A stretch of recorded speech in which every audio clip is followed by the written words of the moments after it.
প্রিয় কোরআন শিক্ষার্থী বন্ধুরা, আজকের এই ভিডিওতে আমরা শিক্ষা করব কিভাবে আপনি নিজে নিজে পবিত্র কোরআনুল কারীম বানান করে সহি শুদ্ধ করে শিক্ষা করব। আজকে আমরা যে সূরাটি শিখব সূরা আবাসা 1 নং আয়াত থেকে 25 নং আয়াত পর্যন্ত বানান করে সহি শুদ্ধ করে শিক্ষা করব। চলুন বন্ধুরা শুরু করি। আউযু বিল্লাহি মিনাশ শাইতানির রাজীম। বিসমিল্লাহির রহমানির রহিম। আবাসা ওয়া তাওয়াল্লা।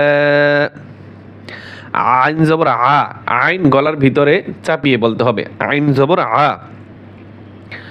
বা জবর বা, আবা।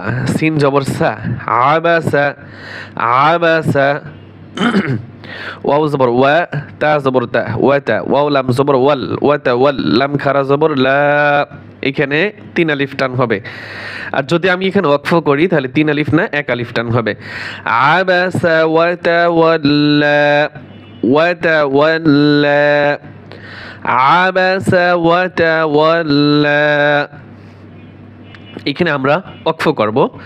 এখন 1 আলিফ টান হবে। أن جاءه الأعمى। হামজা নুন জবর আং, এখানে গুণ্য হবে। নুন সাকিনের পরে জিম আসছে, এখন ইকফা গুণ্য হবে। আবার জিম আলিফ জবর জা, 4 আলিফ টান হবে। হামজা জবর আ।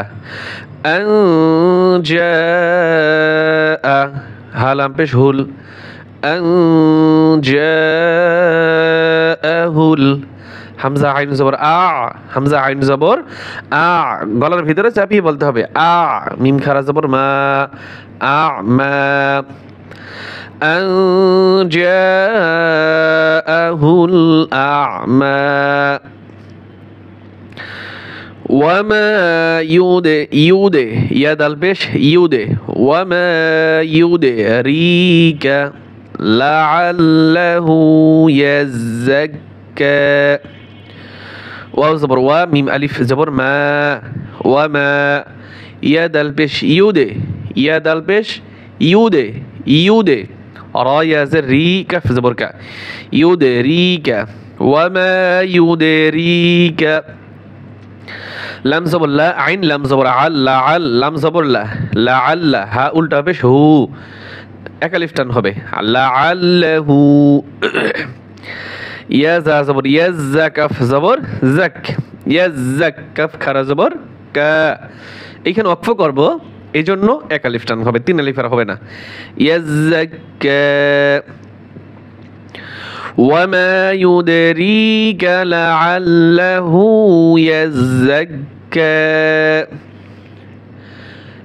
أو يذكر، أو يذكر فتنفعه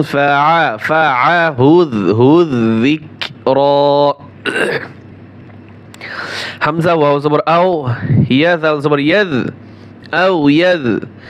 এই জালে এই কাফ ধরবে, জাল কাফ জবর যাক, কাফ জবর কা। আও ইয়াযাক্কা, রা পেশরু। এখানে কিন্তু টান দেওয়া যাবে না। আও ইয়াযাক্কারু, কারু। আও ইয়াযাক্কারু। ফা জবর ফা, তা নুন জবর তান, ফাতান। ফা জবর ফা, فتنفع عين زبر ع، فتنفع. هذا البيش هذ، فتنفعه ذا الكاف زر ذيك، را كرا زبر را، ذيك را. أو يذكر فتنفعه الذكرى، أو يذكر فتنفعه الذكرى.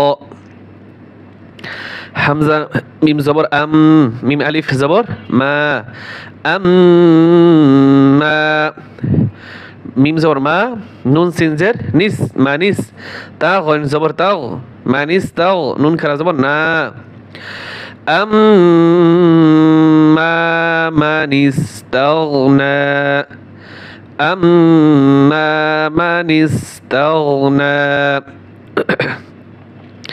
فأنت له تصدى فا زبر فا হামজা নুন জবর আন ফাআনতা জবর তা ফাআনতা লাম জবর লা হা উল্টা পেশ হু ফাআনতা লাহু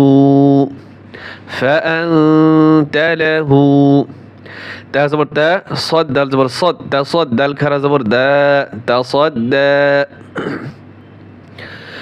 فأنت له تصدى فأنت له تصدى واو زبر وا ميم ألف زبر ما وما عين زبر ع لم يا زبر لي علي كف زبر ك عليك همزة لام زبر ال لام ألف زبر لا ألا يا زا زبر يزا كف زبر زك يزك كف خرا زبر ك يزكى وما عليك ألا يزكى وما عليك ألا يزكى واو زبر وا حمزة ميم زبر أم وأم ميم ألف زبر ما وأما ميم نون زبر من وأما من جيم ألف زبر جاء همزة زبر أ جاء كف زبر ك جاءك يا سين زبر يس عين كرا زبر ع يسعى وأما من جاءك أك يسعى وأما من جاءك يسعى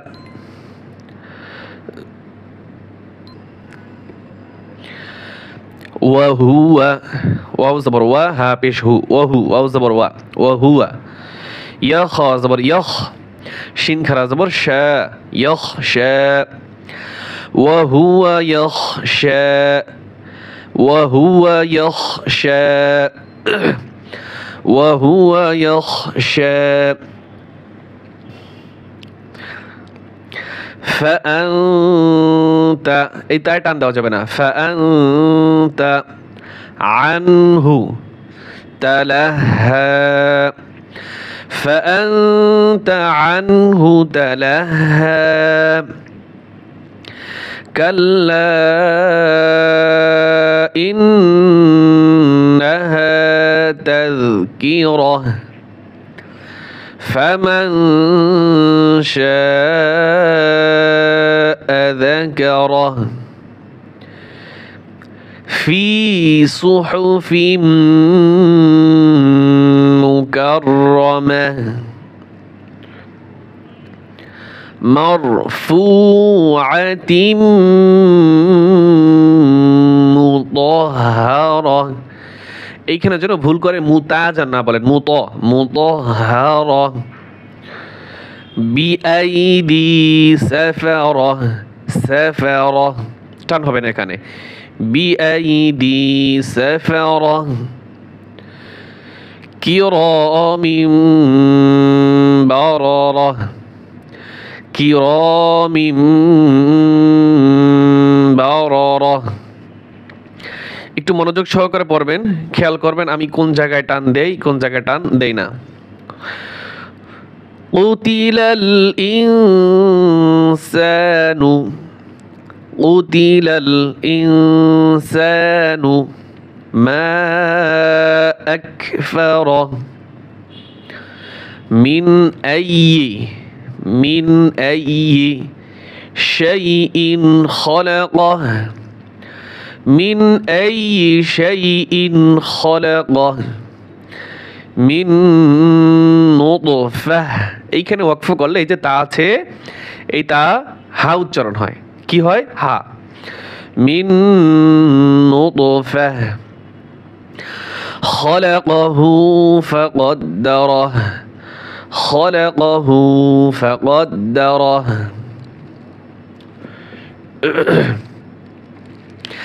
ثم السبيل يسره ثم أماته فأقبره ثم إذا شاء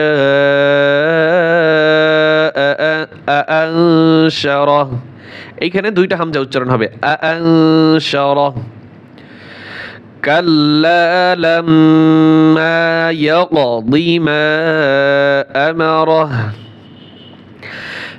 فلينظر الإنسان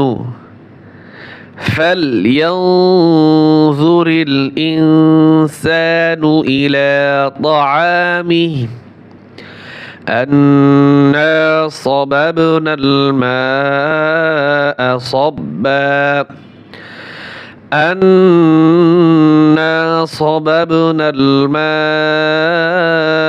صبا ثم شققنا এই পাশে নুন ওই পাশে লামকে ধরবে আরদ শাক্ক